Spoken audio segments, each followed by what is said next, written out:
What's up, y'all? Thought I'd just be chilling today, make some videos for you, like, you know what I mean? But I just really wanted to do this style that I got on today. It's different, innit?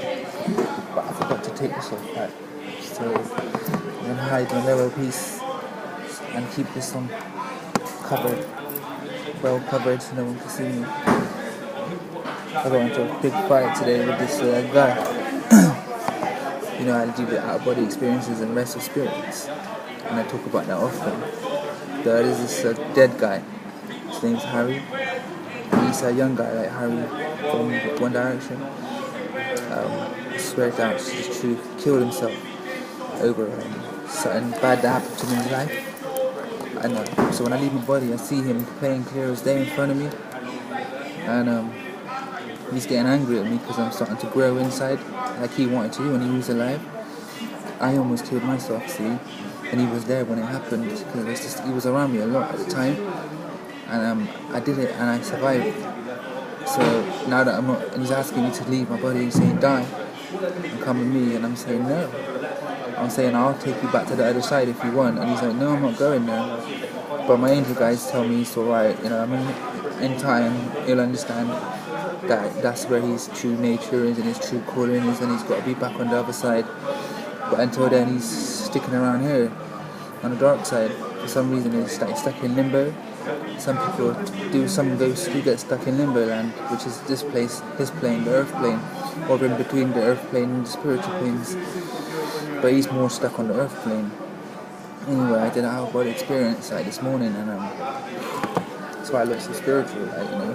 See my hair, so like static. That's the out-of-body experience. When you go back in, you're like electricity, so you glow like static up. Well, that guy was waiting for me there, and he did a proper move on me, like he must have planned it all fucking month or something, because everyone knows in the spirit realms, even all demons, that I'm the most powerful human to walk through history. Like, if Pat didn't need to do that sort of stuff, you know what I mean, what I do. But I reckon if he would have stayed alive, he may have like delved into what the things, what the Beatles, John Lennon got into at night, spiritual stuff, you know, meditations. I reckon that he would have gone to like places like Malaysia, and then the places like Nepal and all that, where the Dalai Lama's from, and figured all them sort of. Just think he would have got into it, you know, and he would have developed a new entourage. I made new friends through the industry, like Bruce Lee did. As he rose in the game and grew, he made friends with like Donald Sutherland and all the big names, you know. So he left his old crew behind and made a new crew. So Pat would have left Death Row, left the black culture, and sort of moved into a liberal culture. Like in our country, they're called liberal Democrats, you know. In America, it's just called Democrat Party. Pat would have moved into a liberal Democrat sort of future. You know, I'm foreseeing all this for him while being in his time zone in 96. He even said, right, and I'm going to do in 96 and 97. So even though he said he's going to give it rap, he didn't say he's going to give it up for 96. So he would have continued writing, I think, all the way through to 97. So he would have had a double amount of albums that he actually did have come out up until the last album came out. I can't remember when that was. I think that was Park's Life, when Eminem did. Marshall Mathers did. Remember that album he did? So if he'd have said alive to 97, Heavenly Father, I wish he'd let him.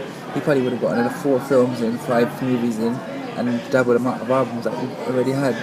That would have kept us all bawling on our faces to God, crying out in tears and pure shame that the shameful creatures that we are, wicked beings that we are. You know what I mean? I could have a millionaire go past me right now, and he could well know in his heart that a kid's being raped. And if he hooks me up, with the material, right, I can go out there and expose these bastards because of my gifts as a telepathic, a spiritual guy that can leave my body and do and really like read people's minds, and I know who all are. I can catch so much people at it, but he'll probably leave me and my kids to get fucked over, beaten, battered, bruised, you know? So that's why I'm so against these sort of people out there that can put an end to so much misery for these British children. Because I care about African children, of course I do. But I think we need to take care of the British first. And when I say the British, I mean the Indian British, the Pakistani British, the African British, the Jamaican British, the white boys, the black boys, the Paki boys, all of that shit. You feel me?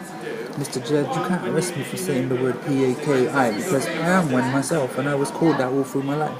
You know what I mean? So, and the black people that use that word all over the fucking media, N-I-G-G-A. So what can you do? So it's west side to you, Mr. Judge. Hey, Mr. Barrister, my barrister. You cool with that? If I was famous and that shit went out, well, let's just quickly move over and finish the thing about the fight this morning with the spirit boy, for Harry. Well, we wrestled like fuck. This guy wasn't letting go because he was coming like with demons. I told him not to. I said, don't go with the demon realm because they will eat you up, they will burn you. Like my hair is all static now because I won the fight and I'm coming into God's like labor. But see the darkness around my face, the aura here, it's from being near him. Created my spirits all dark because I should have gone near him. I should have like walked away and just gone straight back in my body, but he wasn't letting me.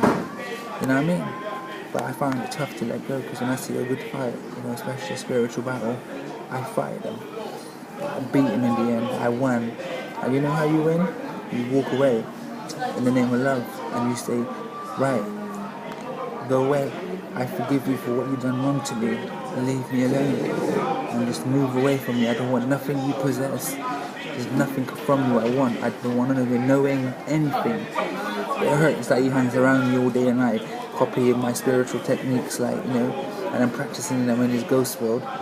You know what I mean? Because like it's mine, and he's sharing them with negative spirit, and they're using them against like positive people that are still young and can't defend themselves like children.